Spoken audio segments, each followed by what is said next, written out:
নমস্কার, দেখছেন কলকাতা টিভি। আমি সুদীপ্ত রয়েছে আপনাদের সঙ্গে। শুরু করছি আরো বারো। আর প্রথমে যে খবরের দিকে নজর রাখবো, আজও সিজিও দপ্তরে হাজিরা সন্দীপ ঘোষের।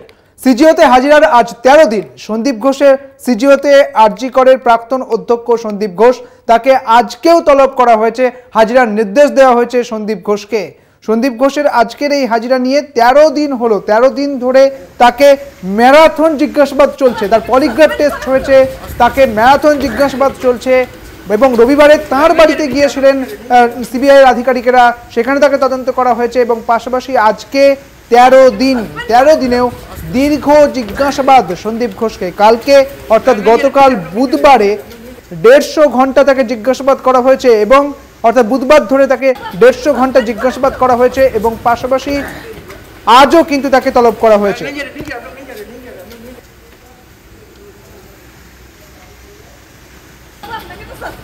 আর এই মুহূর্তে আমাদের সঙ্গে রয়েছেন আমাদের প্রতিনিধি শাকিল মুস্তাক। শাকিল, আজও তাকে তলব করা হয়েছে, 13 দিন ধরে তাকে তলব করা হয়েছে। আজকে 13 দিন, ঠিক কি কি প্রশ্নগুলো তাকে করা হচ্ছে, সম্ভাব্য কি কি প্রশ্ন করা হচ্ছে, এবং তিনি কি আজ এসেছেন?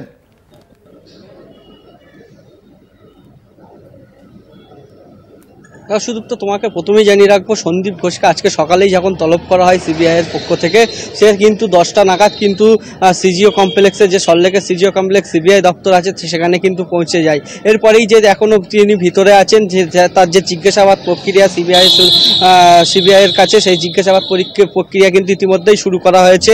এরপরেই কিন্তু তার বিভিন্ন বিষয় কিন্তু তাকে জিজ্ঞাসাবাদ করা হবে। যেমন তার যে সেমিনার হলের যে ভিডিও, সেই দিনকার ঘটনায় যে ভিডিও ভাইরাল হয়েছে, সেই ভাইরাল ভিডিওর পরিপ্রেক্ষিতেই কিন্তু আজকে জিজ্ঞাসাবাদ করা হবে, এমনটাই কিন্তু সূত্র মারফত জানা যাচ্ছে। সেই দিন ভিডিও যে দেখা যাচ্ছে যে অত লোক, অত ভিড় কেন ছিল সেমিনার হলের যে গেটের বাইরে ভিড় ছিল, সেই ভিড় কেন ছিল?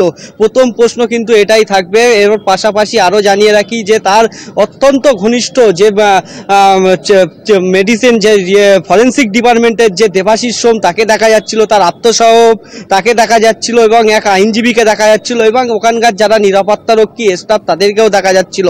এর পাশাপাশি যে আউটপোস্টের ওসি, তাকেও কিন্তু ওই ভিডিওর মধ্যে দেখা গিয়েছে। এর পাশাপাশি যে কেন ওখানে ভিডিও অত লোক কেন ছিল, কেন অত ভিড় ছিল, সেই সেমিনার এত বড় ঘটনার পরে কেন সেখানে ছিল, এই বিষয়ে কিন্তু জিজ্ঞাসাবাদ করবে সিবিআই আধিকারিকরা। এর পাশাপাশি এর আগেই কিন্তু তার যে পলিগ্রাফ টেস্ট, সেটা কিন্তু সম্পূর্ণ হয়ে গেছে। গতকাল কিন্তু যে অ্যাসিস্ট্যান্ট সাব ইন্সপেক্টর অভিযুক্ত সঞ্জয় রায়ের যে ঘনিষ্ঠ অনুপ দত্তকে কিন্তু জিজ্ঞাসাবাদ করে, এরপরেই কিন্তু তার পলিগ্রাফ টেস্ট করা হয়। আজকে কিন্তু সন্দীপ যে ঘোষ প্রাক্তন অধ্যক্ষ, তাকেও কিন্তু জিজ্ঞাসাবাদ প্রক্রিয়া এখনও শুরু করা হয়েছে। এরপরেই প্রশ্ন উঠছে যে 13 দিন হয়ে গেল, কেন সন্দীপ ঘোষকে কেন গ্রেপ্তার করা হচ্ছে না? এর আগেই কিন্তু গতকাল কিন্তু তৃণমূল সাংসদ অভিষেক বন্দ্যোপাধ্যায়, তিনি কিন্তু প্রশ্ন তুলেছিলেন, কেন সন্দীপ ঘোষকে গ্রেপ্তার করা হয় না, এই সিবিআই কেন গ্রেপ্তার করছে না? এইসব বিষয়ে শাকিল, জানতে চাইবো যে এখনো পর্যন্ত তাকে ঘিরে যে তদন্ত চলছে, তাকে ঘিরে যে ম্যারাথন জিজ্ঞাসাবাদ চলছে, তাতে কি এখনো পর্যন্ত কিছু উঠে এসেছে?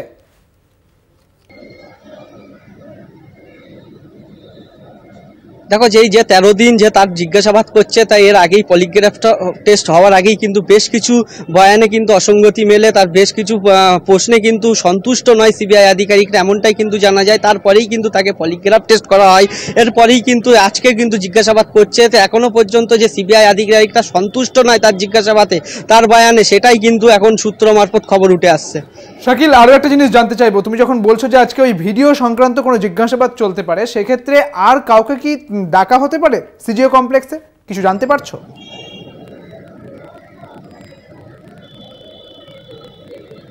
দেখো, যে সেমিনার হলের বাইরে যে সেই দিনকার রাতে যে ভোর রাতের যে ভিডিও ভাইরাল হয়েছিল, তাকে সেখানে কিন্তু বিভিন্ন লোককে দেখা গিয়েছিল। যেমন দেবাশিস সোম, তাকে কিন্তু ডাকা হয়েছিল। তার যেখানে নিরাপত্তারক্ষী স্টাফরা ছিলেন, তাদেরকে দেখা গিয়েছিল। সেই 5 জন মহিলাকেও কিন্তু সেই সিবিআই দপ্তরে ডাকা হয়েছিল, তাদেরকে জিজ্ঞাসাবাদ করা হয়েছে, তাদের বয়ান রেকর্ড করে রাখা হয়েছে। এর পাশাপাশি সেই বয়ানের সূত্র ধরেই কিন্তু আজকে সন্দীপ ঘোষ প্রাক্তন অধ্যক্ষ, তাকে কিন্তু জিজ্ঞাসাবাদ করা হবে। শাকিল, আরো একটা জিনিস জানবো তোমার কাছে, যখন হাইকোর্টের নির্দেশ ছিল যে সিবিআই যদি ডাকে তাহলে সন্দীপ ঘোষকে যেতে হবে, এবং পরবর্তী ক্ষেত্রে দেখা গিয়েছিল একদম রাস্তা থেকে তাকে পাকড়াও করে নিয়ে যাওয়া হয়েছিল সিজিও কমপ্লেক্সে। সেক্ষেত্রে সাংবাদিকদের মুখোমুখি হয়ে সন্দীপ ঘোষ বলেছিলেন যে আমাকে শুধুমাত্র ডাকা হয়েছে, আমাকে গ্রেফতার করা হয়নি। এখন কি সাংবাদিকদের মুখোমুখি কখনো তিনি হয়েছেন, কিছু কি উত্তর দিয়েছেন?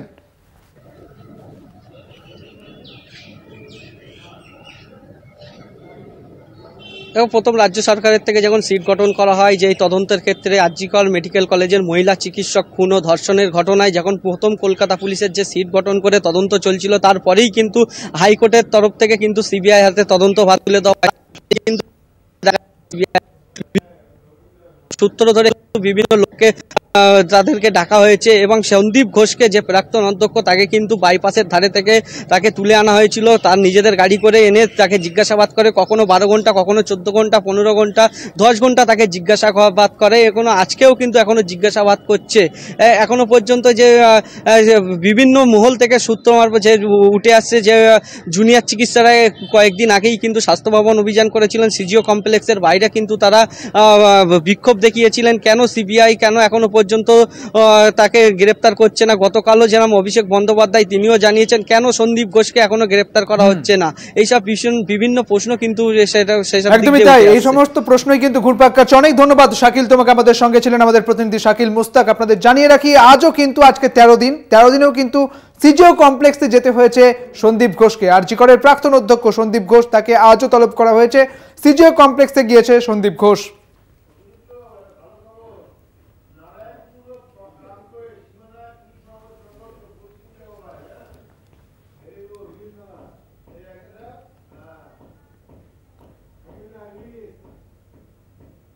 এই খবরের দিকে তো আমরা নজর রাখবো, কিন্তু এই মুহূর্তে যে খবরের দিকে আমরা নজর রাখবো, নারায়ণপুর ও কাঙ্করের সীমানায় পুলিশ এবং মাওবাদীদের মধ্যে সংঘর্ষ। সকাল 8টা থেকে পুলিশের সঙ্গে গুলিযুদ্ধ চলে মাওবাদীদের।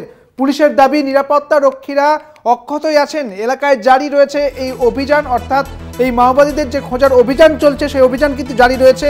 ইতিমধ্যে ওই খবর উঠে আসছে যে সকাল 8টা থেকে পুলিশের সঙ্গে গুলিযুদ্ধ মাওবাদীদের, এবং এই মাওবাদীদের তল্লাশি চালাচ্ছে পুলিশ এবং অভিযান চলছে। পুলিশের সঙ্গে গুলিযুদ্ধ মাওবাদীদের, পুলিশের দাবি নিরাপত্তা রক্ষীরা অক্ষতই রয়েছেন, এলাকায় জারি রয়েছে অভিযান, অর্থাৎ পুলিশের অভিযান জারি রয়েছে। মাওবাদীদের খোঁজার কাজ চলছে। নারায়ণপুর এবং কাঙ্করের সীমানায় পুলিশ এবং মাওবাদীদের মধ্যে সংঘর্ষ। এই মুহূর্তে বড় খবর, নারায়ণপুর এবং কাঙ্করের সীমানায় পুলিশ এবং মাওবাদীদের মধ্যে সংঘর্ষ। সকাল 8টা থেকে পুলিশের সঙ্গে গুলিবিদ্ধ এই বচসা হয় এবং গুলিবিদ্ধ হয়েছেন এবং গুলিযুদ্ধ হয়েছে এমনটা জানা যাচ্ছে। এই ঘটনায় এখনো পর্যন্ত গুলিবিদ্ধ হওয়ার কোনো খবর নেই। আপনাদের জানিয়ে রাখি মাওবাদীদের এই সঙ্গে পুলিশের মধ্যে যে গুলিযুদ্ধ হয় তাতে নিরাপত্তা রক্ষীরা একেবারেই অক্ষত রয়েছেন, এমনটাই পুলিশ সূত্রে বলা হয়েছে।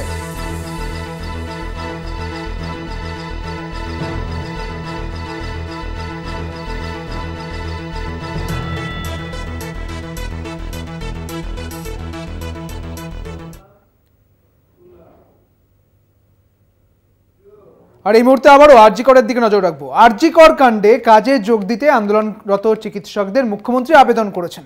গতকালই আবেদন করা হয়েছিল। টানা কর্মবিরতিতে জুনিয়র ডাক্তারেরা তারা রয়েছেন, বিচার না পাওয়া পর্যন্ত আন্দোলনে অনড় থাকবেন, এমনটাই বলা হয়েছে জুনিয়র ডাক্তারদের পক্ষ থেকে। আপনাদের জানিয়ে রাখি জুনিয়র ডাক্তারেরা তারা বলছেন বিচার না পাওয়া পর্যন্ত তারা কিন্তু অনড় থাকবেন। আরো বিস্তারিত জানবো, আমাদের সঙ্গে রয়েছেন আমাদের প্রতিনিধি শুভঙ্কর মণ্ডল। শুভঙ্কর, যেমনটা জুনিয়র চিকিৎসকেরা তারা বলছেন যে বিচার না পাওয়া পর্যন্ত তারা এই আন্দোলনে কিন্তু অনড় থাকবেন। এক্ষেত্রে আজকে আরজিকরে তুমি রয়েছো, আরজিকরের ছবিটা ঠিক কি দেখতে পাচ্ছ, কি রয়েছে ছবি? দেখো, আর 5টা দিনের মতো আজও আরজিকর হাসপাতালে পরিষেবা স্বাভাবিক রয়েছে। সেখানে কিন্তু যেরকমভাবে জেনারেল ওপিডি এবং জেনারেল যে এমার্জেন্সি সেটি চালু রয়েছে। এবং তোমায় জানিয়ে রাখি যে গতকালই মুখ্যমন্ত্রীর তরফ থেকে যখন তাদের কাছে আবেদন করা হয় সেই বিষয়টিতে কিন্তু যে অবস্থানরত বা আন্দোলনরত চিকিৎসকরা যারা মিছিলে হেঁটেছেন তারা স্পষ্ট জানিয়েছেন যতক্ষণ না পর্যন্ত গত 9ই আগস্টের যে ন্যক্কারজনক ঘটনা, যেখানে একজন চিকিৎসক তরুণীকে তাকে ধর্ষণ এবং সেই সঙ্গে খুনের যে ঘটনা ঘটেছে তাতে ওই নির্যাতিতা ছাত্রী যতক্ষণ না বিচার পাচ্ছেন এবং একই সঙ্গে যতক্ষণ না পর্যন্ত দোষীদের দৃষ্টান্তমূলক শাস্তি হচ্ছে, সন্দীপ ঘোষ যতক্ষণ না পর্যন্ত রেজিগনেশন দিচ্ছেন, কেননা শোনা যাচ্ছে যে এখনো পর্যন্ত বা তাদের অভিযোগ যে এখনো পর্যন্ত সন্দীপ ঘোষ নাকি সরকারি যে মায়না সেটি কিন্তু সন্দীপ ঘোষ পাচ্ছেন, সেটি উইথড্র করছেন। ফলত সেইখানে দাঁড়িয়ে তাদের এই অভিযোগ গতকালও ছিল যে অবিলম্বে সন্দীপ ঘোষকে রিজাইন করতে হবে এবং এই দাবিগুলো যতক্ষণ না পর্যন্ত পূরণ হচ্ছে তারা এইভাবে অবস্থান আন্দোলন তাদের চালিয়ে যাবে। যদিও আজ সকাল থেকে তাদের একটি জিবি মিটিং শুরু হয়েছে, এখনও পর্যন্ত কিন্তু আমরা মঞ্চে যদি একটু দেখতে পাবো অনেকে ইতিউতি বসে রয়েছেন ঠিকই, এবং এখানে অবস্থান যেভাবে চলার কিছুটা হলেও শুরু হয়েছে অবস্থান, এবং ডাক্তারদের তরফ থেকে, জুনিয়র ডাক্তারদের তরফ থেকে অবস্থান চালানো হচ্ছে। একটু তোমার সঙ্গে একটু কথা বলার চেষ্টা করো। তোমাদের অবস্থান চলছে, হ্যাঁ, অবস্থান তো আমরা কন্টিনিউ করবো। আমাদের তো মূল দাবি দিদির বিচার, যতক্ষণ না এটা হচ্ছে ততক্ষণ তো আমরা অবস্থান অবশ্যই কন্টিনিউ করব। হ্যাঁ, গতকাল মুখ্যমন্ত্রী মমতা বন্দ্যোপাধ্যায়ের তরফ থেকে তোমাদের কাছে আবেদন করা হয়েছিল যাতে অবস্থান তোমরা তুলে নাও, কাজে ফেরো, এবং গতকালই তোমরা জানিয়েছিলে যে তোমরা ফিরছো না। সেই দাবিতে কি এখনো অনড়? আমরা সরকারের কাছে কিছু দাবি দেওয়া প্রস্তাব রেখেছি।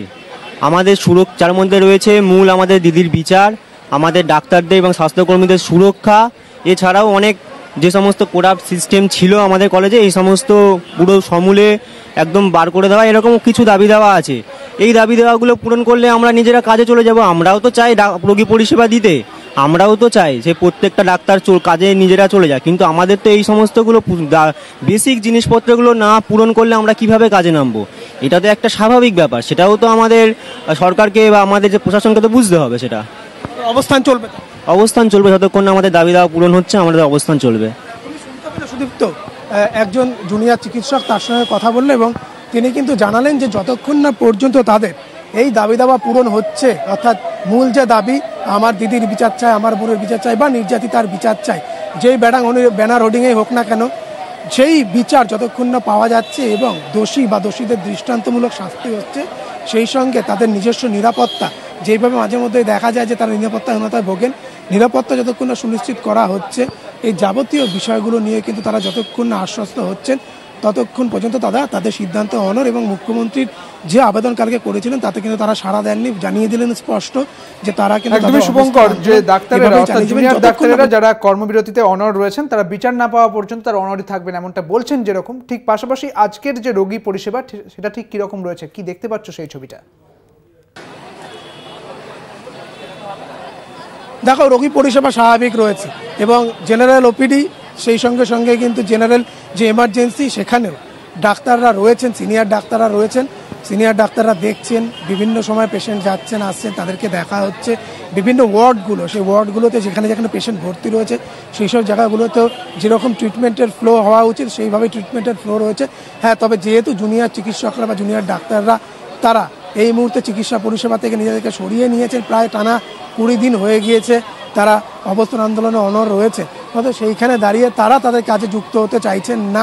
তারা বলছেন যদিও যে তারা যুক্ত হতে চান যখনই তারা বিচার পেয়ে যাবেন বা নির্যাতিতার জন্য তারা বিচার ছিনিয়ে আনতে পারবেন, এবং একই সঙ্গে যতক্ষণ না পর্যন্ত দোষীর শাস্তি হচ্ছে বা দোষীদের শাস্তি হচ্ছে, তাদের নিরাপত্তা সুনিশ্চিত হচ্ছে, কর্মক্ষেত্রে যাবতীয়গুলো যতক্ষণ তাদের দাবি না মিটছে, তারা এইভাবেই কিন্তু নিজেদের সিদ্ধান্ত অর্থাৎ আন্দোলন এবং কর্মবিরতিতে অনড় থাকবে। শুভঙ্কর, আর একটা ছোট্ট প্রশ্ন করব, ছোট্ট প্রশ্ন কিন্তু উত্তরটা খুবই গুরুত্বপূর্ণ, যে কেন্দ্রীয় বাহিনী যখন নামানো হয়েছে আরজি করে, সেক্ষেত্রে তুমি যখন কথা বললে জুনিয়র চিকিৎসকদের সঙ্গে, তিনি বলছেন যে তাদের যে নিরাপত্তার ব্যবস্থা সেটাও কিন্তু একেবারে দেখতে হবে। কাজেই এই যখন কেন্দ্রীয় বাহিনী রয়েছে আরজি করের মধ্যে, নিরাপত্তার দিক থেকে তারা কতটা আশ্বস্ত হচ্ছে যদি একটু কথা বলা যায়? একেবারে আমি একটু কথা বলার চেষ্টা করব, একটু আবার তোমার কাছে আসবো। হাসপাতালে তো কেন্দ্রীয় বাহিনী মোতায়েন করা হয়েছে, তোমরা কি এই কেন্দ্রীয় বাহিনী থাকাতে আশ্বস্ত? এখন কেন্দ্রীয় বাহিনী দিয়ে কি হবে? এখন যখন প্রয়োজন ছিল আমাদের তো এটা হসপিটালে, যখন এই ঘটনার আগে আমাদের পুরো এমার্জেন্সি চলতো, সামনে একটা সিভিক ভলেন্টিয়ার থাকতো। এমার্জেন্সিতে আমরা পেশেন্ট দেখছি এক ইনস্ট্যান্ট, আমরা দুটো ইন্টার্ন ডাক্তার পেশেন্ট দেখছি, ভিতরে আছে 60-70 জন পেশেন্ট, আর বাইরে একটা সিভিক ভলেন্টিয়ার রাত্রেবেলা ঘুমাচ্ছে। এই ছিল হসপিটালের সিকিউরিটি। এখন প্রত্যেকটা শিফটে এতগুলো করে সিআইএসএফ, এতগুলো করে কলকাতা পুলিশ, এটা তো আমাদের কাছে এখন মনে হচ্ছে লোক দেখানো। সিকিউরিটির টাইমে যখন সিকিউরিটি প্রয়োজন সেটা যখন নেই, এখন এত সিকিউরিটি দিয়ে কি হবে? এখন মানে কি বোঝাতে চাইছে? যখন এভিডেন্স লোপাট হলো আমাদের 3rd ফ্লোর থেকে, তখন কোথায় ছিল সিকিউরিটি? হ্যাঁ, সেমিনার রুম থেকে যখন এভিডেন্সের ওই ভাঙাচড়া শুরু হলো, এইগুলো তখন তো সিকিউরিটি কোথাও ছিল না। তাই এখন আমরা লোক দেখানো সিকিউরিটি, যে এখানটায় বাইরে থেকে যাচ্ছে এত এত পুলিশ আছে, সেইটা দেখে আমরা কি করব? সেইটা নিয়ে কি হবে? এটা কি আমাদের তো এটা দিয়ে আশ্বাস বলতে, মানে আমার তো মনে হচ্ছে লোক দেখানো। যখন প্রয়োজনে যদি না থাকে তো বাকি কি বলবো আমরা? শুনতে পেলে সুদীপ্ত স্পষ্ট বক্তব্য, এবং এর আগেও তারা একই কথা জানিয়েছিলেন আজকে নয়, কেন্দ্রীয় বাহিনী কিন্তু এসছে বেশ কিছুদিন, কিন্তু কেন্দ্রীয় বাহিনীর যে নিরাপত্তা তারা আশ্বস্ত নন। কেননা তারা বারবার প্রশ্ন করেছেন যে কতদিন পর্যন্ত থাকবেন এবং কীভাবেই বা মেনটেনেন্স হবে, সেটা কিন্তু বড়সড় প্রশ্ন। কেননা আজীবন সময় হয়তো কেন্দ্রীয় বাহিনী এখানে থাকবেন না বলেও তারা প্রশ্ন তুলেছেন। ফলে তো কাজের ক্ষেত্রে বা কর্মক্ষেত্রে তাদের নিরাপত্তা যেটা দরকার, যেটি সে বললো এই জুনিয়র চিকিৎসক, যে একজন সিভিক ভলেন্টিয়ার থাকেন, সেও রাত্রে ঘুমায়। এর আগে এতদিন পর্যন্ত যে ছবিটা ছিল, এবং সবথেকে বড় বিষয়, গুরুতর অভিযোগ কিন্তু সেই সিভিক ভলেন্টিয়ার বা সিভিক পুলিশের ওপরেই সবথেকে বড় যে অভিযোগ উঠেছে, ওই যে ছাত্রী নির্যাতিতা ছাত্রীটাকে ধর্ষণ এবং খুনের ঘটনা। ফলে তো তারা যতক্ষণে নিরাপত্তা পাচ্ছে, নিরাপত্তাহীনতা তো অবশ্যই তারা ভুগছেন বলে জানিয়েছেন, এবং সেই নির্যাতিতার জন্য বিচার এবং একই সঙ্গে দোষীদের দৃষ্টান্তমূলক শাস্তি যতক্ষণ না হচ্ছে, এইভাবে তারা তাদের অবস্থান এবং কর্মবিরতি চালিয়ে যাবেন। একদমই, অনেক ধন্যবাদ শুভঙ্কর তোমাকে। আমাদের সঙ্গে ছিলেন আমাদের প্রতিনিধি শুভঙ্কর মণ্ডল। আপনারা শুনলেন জুনিয়র চিকিৎসক, তিনি কি বলছেন। তিনি বলছেন যে 4তলা সেমিনার হলে যখন প্রমাণ লোপাট হলো তখন কোথায় ছিল নিরাপত্তা, অর্থাৎ নিরাপত্তা নিয়ে তারা এখনো পর্যন্ত আশ্বস্ত হচ্ছেন না, তা একেবারেই পরিষ্কার হয়ে গেল।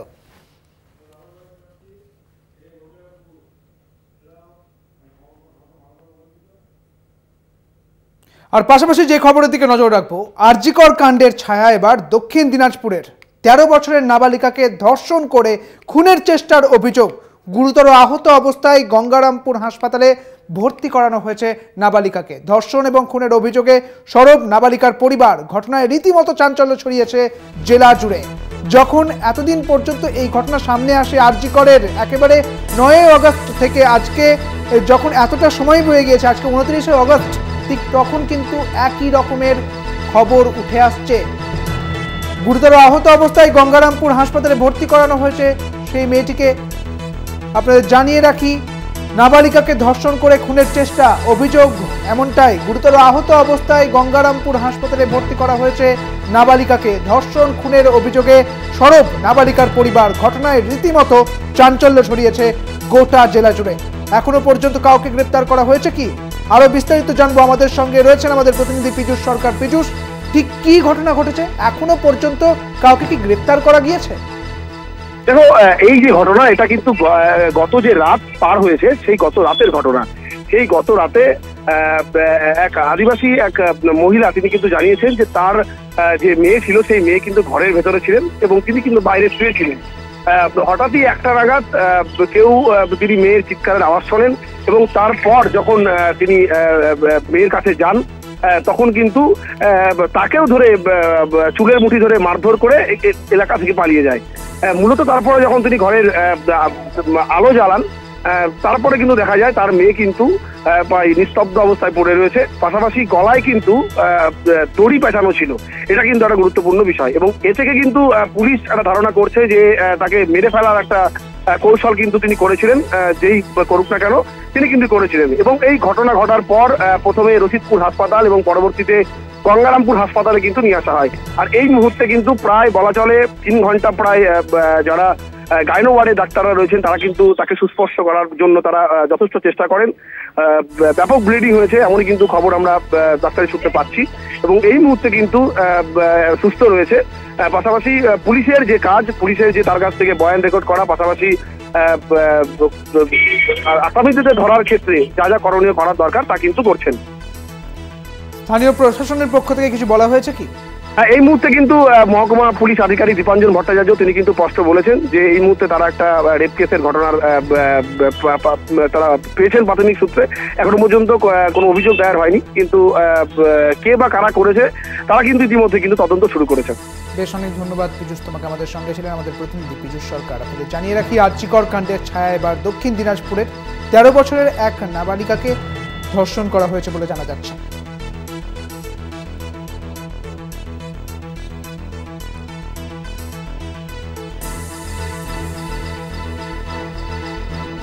ধর্মতলায় ধর্ণা বিজেপির। আজ থেকে 5ই সেপ্টেম্বর পর্যন্ত এই ধর্ণা চলবে। ধর্মতলায় ওয়াই চ্যানেলের ধর্ণা বিজেপির কর্মসূচিতে অনুমতি দিয়েছে কলকাতা হাইকোর্ট, এবং তারপরেই অনুমতি নিয়ে তারা এই ধর্ণা মঞ্চ করছেন এবং ধর্ণায় তারা বসেছেন। শ্যামবাজারের পর ধর্মতলায় ধর্ণা বিজেপির, সেই ছবি আপনাদেরকে তুলে ধরবো। ইতিমধ্যেই আপনারা জানেন যে আজ থেকে 5ই সেপ্টেম্বর পর্যন্ত এই ধর্ণা চলবে। আরও বিস্তারিত জানবো, আমাদের সঙ্গে রয়েছেন আমাদের প্রতিনিধি দেবাশিস সেনগুপ্ত। দেবাশিস, যেটা জানতে চাইবো যে আজ যে ধর্ণা চলছে, অর্থাৎ ধর্ণা অবস্থান চলছে হাইকোর্টের নির্দেশে, সেখানে রাজ্য নেতৃত্ব কারা থাকবেন এবং এখন সেখানকার কি ছবি উঠে আসছে?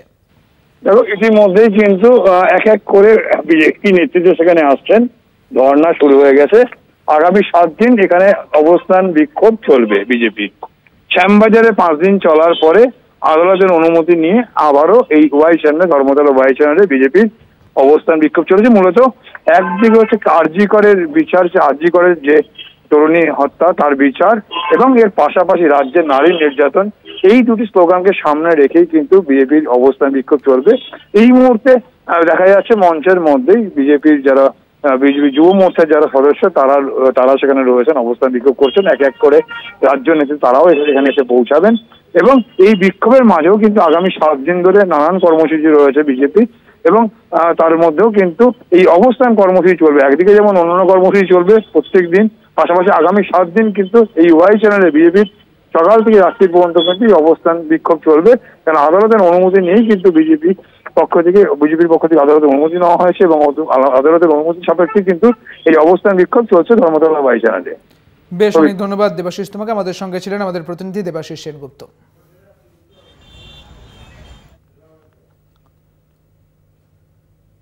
আর এই মুহূর্তে যে খবরের দিকে নজর রাখবো, বিজেপির তপশিলি মোর্চার ধর্ণা ঘিরে নয়া বিতর্ক।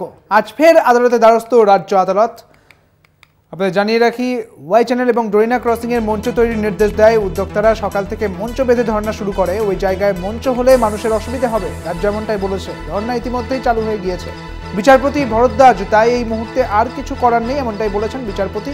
আপনাদের জানিয়ে রাখি, হাইকোর্টের নির্দেশের পরে তারা এই ধর্ণা মঞ্চ করেছিল। যদিও ওই জায়গায় ধর্ণা মঞ্চ করলে সাধারণ মানুষের যাতায়াতের প্রবলেম হবে, সাধারণ মানুষের সমস্যা হবে, এমনটাই বলা হয়েছে রাজ্যের পক্ষ থেকে। তবে বিচারপতি ভরদ্বাজ তিনি বলেছেন এই মুহূর্তে আর কিছু করার নেই, এমনটাই বলেছেন বিচারপতি ভরদ্বাজ। আপনাদের আরও একবার জানিয়ে রাখি, বিজেপি তপশিলি মোর্চার ধর্ণা ঘিরে নয়া বিতর্ক তৈরি হয়েছে ইতিমধ্যে।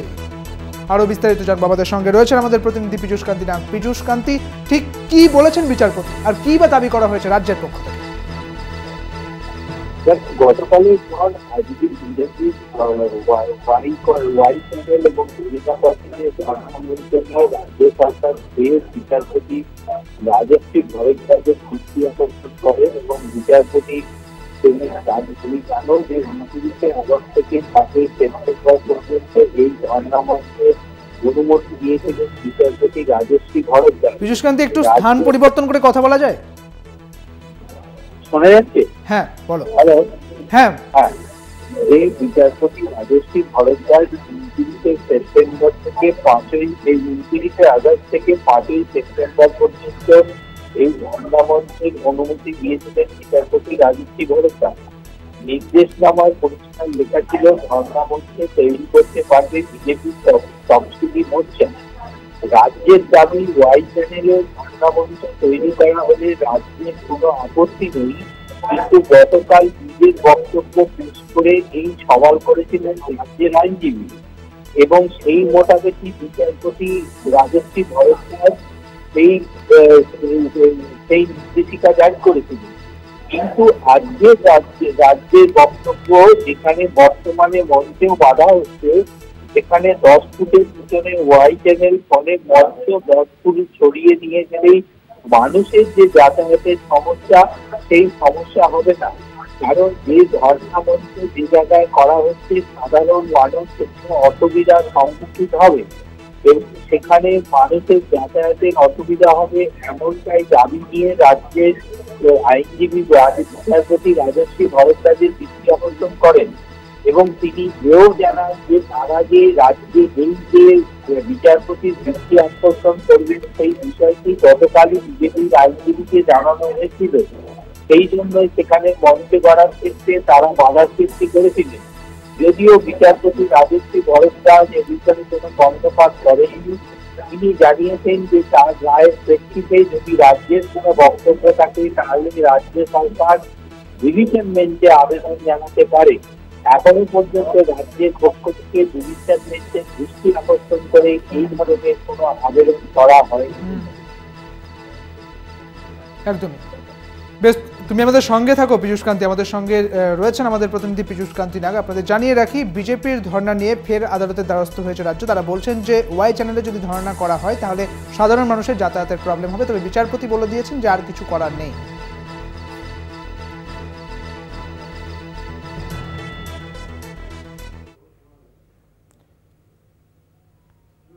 আর এই মুহূর্তে যে খবরের দিকে নজর রাখবো, ডায়েরি অফ ওয়েস্ট বেঙ্গল ছবির মুক্তির ক্ষেত্রে কোনো বাধা নয়, বাধা দিল না কলকাতা হাইকোর্টের প্রধান বিচারপতির বেঞ্চ। 3 সপ্তাহ পর মামলার পরবর্তী শুনানি রয়েছে।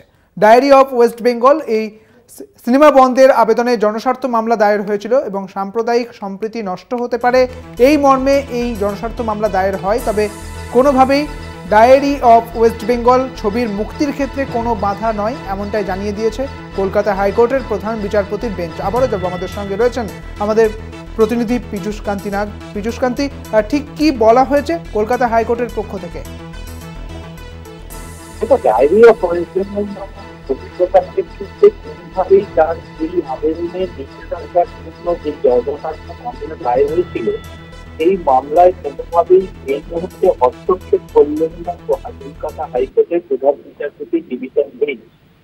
বিচারপতি পরিষ্কার জানিয়ে দিলেন যে এই মর্মে এই ছবি প্রকাশিত হলে সাম্প্রদায়িক সম্প্রীতি নষ্ট হতে পারে এই দিনে যে আবেদন জানানো হয়েছিল তার প্রেক্ষিতে প্রধান বিচারপতির মন্তব্য সিনেমা বা বই বিচিত্র ঘোষণা করার ক্ষেত্রে সুপ্রিম কোর্টের নির্দেশিকা রয়েছে। ইচ্ছে হলে সেই নির্দেশিকা আপনার আবেদনকারীর উদ্দেশ্যে তিনি বলেন সেই ইচ্ছে হলে তিনি সেই নির্দেশিকা দেখতেও পারেন। আবার কেউ কারোর উপরে কিছু চাপিয়ে দিচ্ছে না, এই বিষয়টিও তাদের লক্ষ্য রাখতে হবে। গণতান্ত্রিক দেশে এই ধরনের সমালোচনা স্বাভাবিক। সমস্ত বাদ দিয়ে কিন্তু অনেক সিরিয়াস ইস্যু নিয়ে হাইকোর্টে মামলা রয়েছে। সুতরাং এই মুহূর্তে এই মামলার বিশেষ প্রয়োজন আছে বলে তিনি মনে করছেন না। অর্থাৎ তাদের যদি মনে হয়, আবেদনকারীর যদি মনে হয় তারা সেই বিষয়টি নিয়ে সেন্সর বোর্ডের কাছে আবেদন জানাতে পারেন। তাই শিশুকারীর আবেদনের যে দাবি ছিল যে আবেদনকারীর পক্ষ থেকে ডায়েরি অফ ওয়েস্ট বেঙ্গল নামক সিনেমাটি রিলিজের ক্ষেত্রে, কারণ আগামীকাল সিনেমাটি রিলিজ হওয়ার কথা রয়েছে, সেক্ষেত্রে কলকাতা হাইকোর্ট কোনোভাবেই হস্তক্ষেপ করল না এই মুহূর্তে। তবে এই মামলায় কিন্তু নিষ্পত্তি ঘোষণা করল না কলকাতা হাইকোর্ট।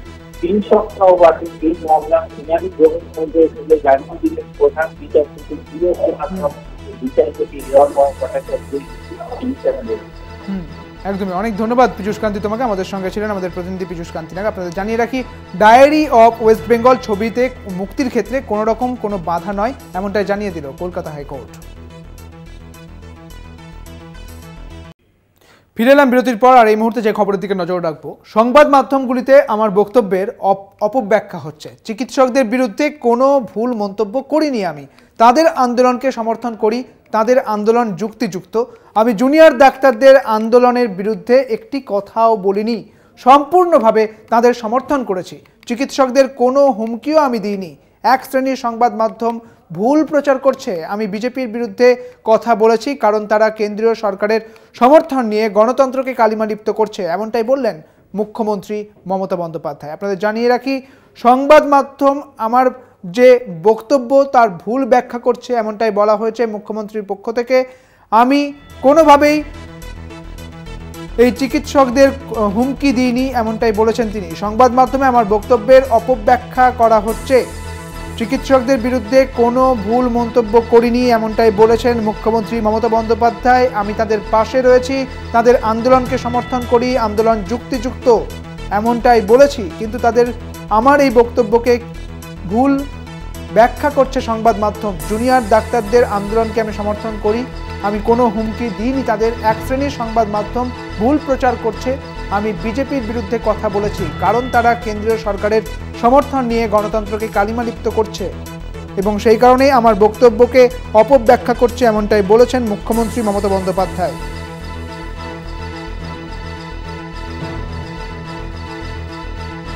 ইতিমধ্যে মুখ্যমন্ত্রী মমতা বন্দ্যোপাধ্যায় তার সামাজিক মাধ্যমে একটি পোস্ট করেছেন, যেখানে তিনি বলছেন যে জুনিয়র ডাক্তারদের আমি কোনোভাবেই হুমকি দিইনি, তাদের এই আন্দোলনকে আমি সমর্থন করি। আমার যে বক্তব্য তার অপব্যাখ্যা করছে সংবাদ মাধ্যম, এমনটাই তিনি বললেন।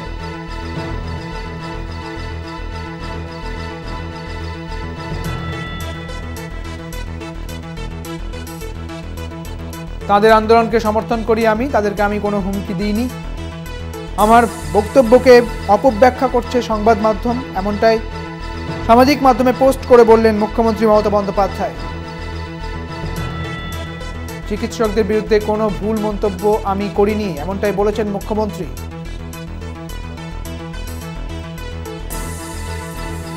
আরো বিস্তারিত জানবো, আমাদের সঙ্গে রয়েছেন আমাদের বিশেষ প্রতিনিধি দেবজ্যোতি ঘোষ। দেবজ্যোতি, মুখ্যমন্ত্রী মমতা বন্দ্যোপাধ্যায় আজ তিনি পোস্ট করেছেন, তিনি ঠিক কি কি বিষয় উল্লেখ করেছেন সেই পোস্টে?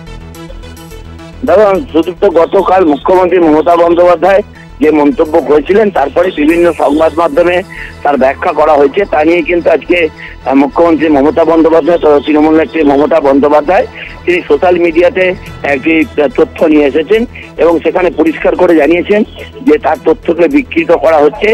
যা বলতে আমি চেয়েছিলাম সেই তথ্য সামনে আনা হচ্ছে না, অর্থাৎ বিকৃত করা হচ্ছে সেই তথ্যকে। সেই জন্যই আজকে তৃণমূল নেত্রী মমতা বন্দ্যোপাধ্যায় সোশ্যাল হ্যান্ডেলে এটিকে তীব্র প্রতিক্রিয়া জানিয়েছেন এবং গতকাল থেকে যেভাবে বিভিন্ন সংবাদ মাধ্যমে ডাক্তারদের নিয়ে বেশ কিছু মন্তব্য ভেসে আসছে, তা নিয়ে কিন্তু যথেষ্ট অস্বস্তিতে সরকার। সেই জায়গাতেই মমতা বন্দ্যোপাধ্যায় এই টুইট বলে মনে করছে রাজনৈতিক মহল। যদিও মমতা বন্দ্যোপাধ্যায় পরিষ্কার করে জানিয়েছেন অন্য রাজ্যে এফআইআর করা হয়েছে, কিন্তু এ রাজ্যে কোনো রকম ভাবে ডাক্তারদের বিরুদ্ধে বা জুনিয়র ডাক্তারদের বিরুদ্ধে কোনো ব্যবস্থা নেওয়া হয়নি, সেই কথাই তিনি বলেছেন। এবং সেই জায়গাতে বলেছেন যে অত্যন্ত মানবিকভাবে তিনি বিষয়টি দেখছেন, কারণ কোন ডাক্তারের বিরুদ্ধে এফআইআর করলে তার কর্মজীবনে ক্ষতি হতে পারে, বিদেশ ভ্রমণের ক্ষেত্রে তার অসুবিধা হতে পারে, সেই কথাই মমতা বন্দ্যোপাধ্যায় বলেছেন। কিন্তু সেটিকে যেভাবে সংবাদ মাধ্যমে পরিবেশিত হচ্ছে তাতেই বিরক্ত মুখ্যমন্ত্রী এবং সেই মতোই বলেছেন তার তথ্যকে বিকৃত করা হচ্ছে। বেশ, অনেক ধন্যবাদ দেবজ্যোতি, তোমাকে আমাদের সঙ্গে ছিলেন আমাদের বিশেষ প্রতিনিধি দেবজ্যোতি ঘোষ। আপনাদের জানিয়ে রাখি, সংবাদ মাধ্যমগুলিতে আমার বক্তব্যের অপব্যাখ্যা করা হচ্ছে। চিকিৎসকদের বিরুদ্ধে কোনো ভুল মন্তব্য আমি করিনি, তাদের আন্দোলনকে সমর্থন করি, তাদের আন্দোলন যুক্তিযুক্ত। আমি জুনিয়র ডাক্তারদের আন্দোলনের বিরুদ্ধে একটি কথাও বলিনি, সম্পূর্ণভাবে তাদের সমর্থন করেছি। আমি চিকিৎসকদের কোনো হুমকিও আমি দিইনি। এক শ্রেণীর সংবাদ মাধ্যম ভুল প্রচার করেছে, এমনটাই বলেছেন মুখ্যমন্ত্রী মমতা বন্দ্যোপাধ্যায়। তবে আপনাদের জানিয়ে রাখি যে গতকাল যখন তৃণমূলের ছাত্র পরিষদের অর্থাৎ টিএমসিপির যে প্রতিষ্ঠা দিবসের অনুষ্ঠান থেকে, সভামঞ্চ থেকে মুখ্যমন্ত্রী মমতা বন্দ্যোপাধ্যায় তিনি ঠিক কি বলেছিলেন শুনুন। আমি অনেক ভেবেছি, কিন্তু আমি ভেবে দেখলাম যে এদের বিরুদ্ধে আমি কোনোদিনও বদলা নিইনি। আমরা বলেছিলাম বদল চাই, বদলা নয়। আজ বলছি ও কথা নয়, আজ বলছি যেটা করার দরকার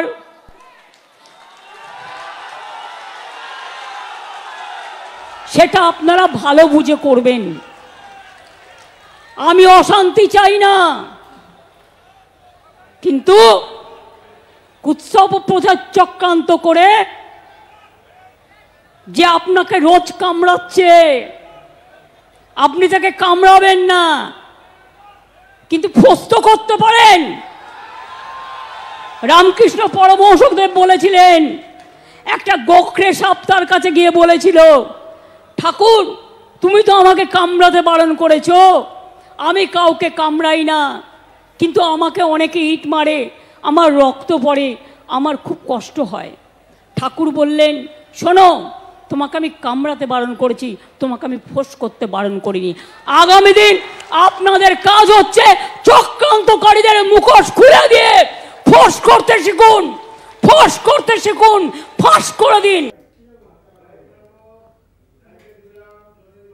অর্থাৎ মুখ্যমন্ত্রী মমতা বন্দ্যোপাধ্যায় তিনি বলছেন, আমি ডাক্তারদের কোনো রকম হুমকি দেইনি, আমি বিজেপির বিরুদ্ধে কথা বলেছিলাম, বিজেপির বিরুদ্ধে কথা বলেছি। এবং এই কিছু সংবাদ মাধ্যম রয়েছে যারা আমার এই বক্তব্যকে অপব্যাখ্যা করছে, তারা কেন্দ্রীয় সরকারের সমর্থন নিয়ে গণতন্ত্রকে কালিমালিপ্ত করছে। আপনাদের জানিয়ে রাখি, মুখ্যমন্ত্রী মমতা বন্দ্যোপাধ্যায় তার সামাজিক মাধ্যমের তিনি পোস্ট করেছেন যে আমি জুনিয়র চিকিৎসকদের অর্থাৎ চিকিৎসকদের কোনো রকমভাবে হুমকি দিইনি, জুনিয়র ডাক্তারদের আন্দোলনের বিরুদ্ধে কোনো কথা বলিনি, আমি বিজেপির বিরুদ্ধে কথা বলেছি এবং আমার বক্তব্যকে অপব্যাখ্যা করছে সংবাদ মাধ্যম। জুনিয়র ডাক্তারদের সম্পূর্ণভাবে সমর্থন করি আমি, তাদের কোনো রকমভাবে কোনো হুমকি দিইনি। কেন্দ্রীয় সরকারের সমর্থন নিয়ে গণতন্ত্রকে কালিমালিপ্ত করার চেষ্টা করছে কিছু সংবাদ মাধ্যম। তিনি বলছেন যে আমি চিকিৎসকদের কিচ্ছু বলিনি, আমি বলেছিলাম বিজেপির বিরুদ্ধে কথা, কারণ তারা কেন্দ্রীয় সরকারের সমর্থন নিয়ে গণতন্ত্রকে কালিমালিপ্ত করার চেষ্টা করছে।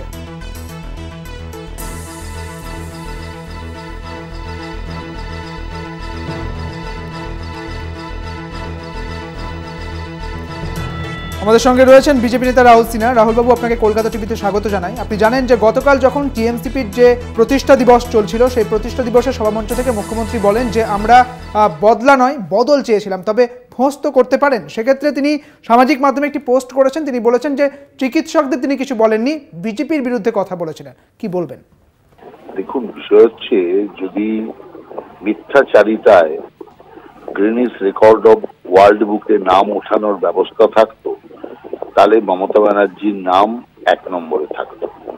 উনি বলেন এক একটা সময় যখন উত্তেজিত হয়ে যান, কি বলেন নিজেই বুঝতে পারেন না, আর তখন যাকে পারছেন তাকে বলে দিচ্ছেন। সারা দেশ জুড়ে আগুন লাগানোর কথা পর্যন্ত বলে দিয়েছেন। বদলা নয় বদল চাই স্লোগান দিয়ে ক্ষমতায় এসেছিলেন, আজকে সেই স্লোগানটাকেই পাল্টে দিলেন। কিসের জন্য? জনচাপে, ডাক্তারদের চাপে, ছাত্রদের চাপে।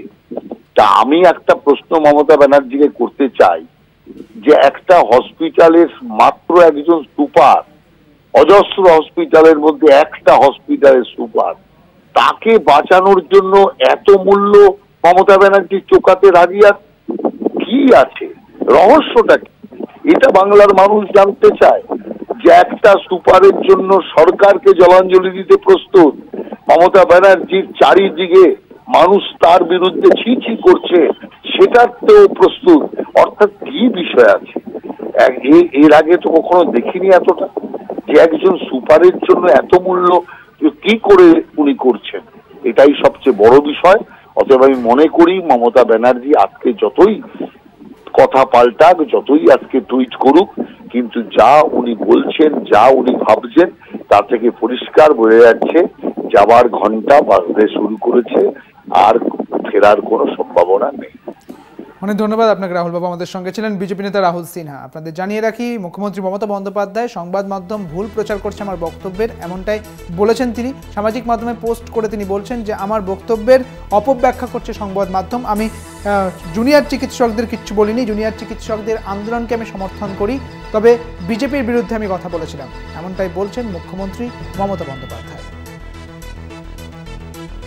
আপনাদের আরও একবার জানিয়ে রাখি, মুখ্যমন্ত্রী মমতা বন্দ্যোপাধ্যায় তিনি বলছেন যে আমার বক্তব্যের অপব্যাখ্যা করছে সংবাদ মাধ্যম। তিনি তীব্র ক্ষোভ প্রকাশ করেছেন এবং ক্ষোভ প্রকাশ করে সামাজিক মাধ্যমে তিনি লিখেছেন যে জুনিয়র চিকিৎসকদের আমি কোনো রকম হুমকি দিইনি, তাদের আন্দোলনকে আমি পূর্ণ সমর্থন করি, কিন্তু আমি বিজেপির বিরুদ্ধে কথা বলেছিলাম। কিছু সংবাদ মাধ্যম আমার বক্তব্যকে ভুল ব্যাখ্যা করছে। আপনারা জানেন যে গতকাল 28শে অগস্ট বুধবারে তৃণমূলের ছাত্র পরিষদ অর্থাৎ টিএমসিপির যে প্রতিষ্ঠা দিবস ছিল, সেই প্রতিষ্ঠা দিবস থেকে তিনি একাধিক বক্তব্য রেখেছিলেন, অর্থাৎ মুখ্যমন্ত্রী একাধিক বক্তব্য রেখেছিলেন এবং তারপরেই তিনি বলছেন, একটি পোস্ট করে সামাজিক মাধ্যমে তিনি একটি পোস্ট করেছেন। সেই পোস্টে তিনি বলছেন সংবাদ মাধ্যম খবরে তিনি ক্ষোভ প্রকাশ করেছেন। তিনি বলছেন যে সংবাদ মাধ্যমগুলিতে আমার বক্তব্যের অপব্যাখ্যা করা হচ্ছে, চিকিৎসকদের বিরুদ্ধে কোনো ভুল মন্তব্য আমি করিনি, তাদের আন্দোলনকে সমর্থন করি, আমি তাদের আন্দোলন যুক্তিযুক্ত, আমি জুনিয়র ডাক্তারদের আন্দোলনের বিরুদ্ধে একটি কথাও বলিনি, সম্পূর্ণভাবে তাদের সমর্থন করেছি, চিকিৎসকদের কোনো হুমকিও আমি দিইনি। এক শ্রেণী সংবাদ মাধ্যম ভুল প্রচার করছে বলেই জানিয়েছেন তিনি। তিনি বলছেন যে আমি বিজেপির বিরুদ্ধে কথা বলেছিলাম।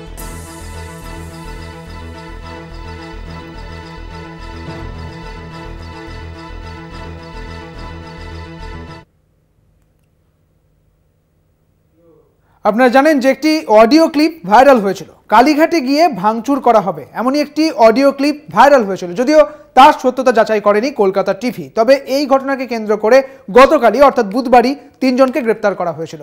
বাঁশদ্রোণী থানার পুলিশ গ্রেপ্তার করে 3 জনকে। গ্রেপ্তার করা হয়েছিল শুভম সেন শর্মা এবং তার প্রেমিকা এবং তার মাকে।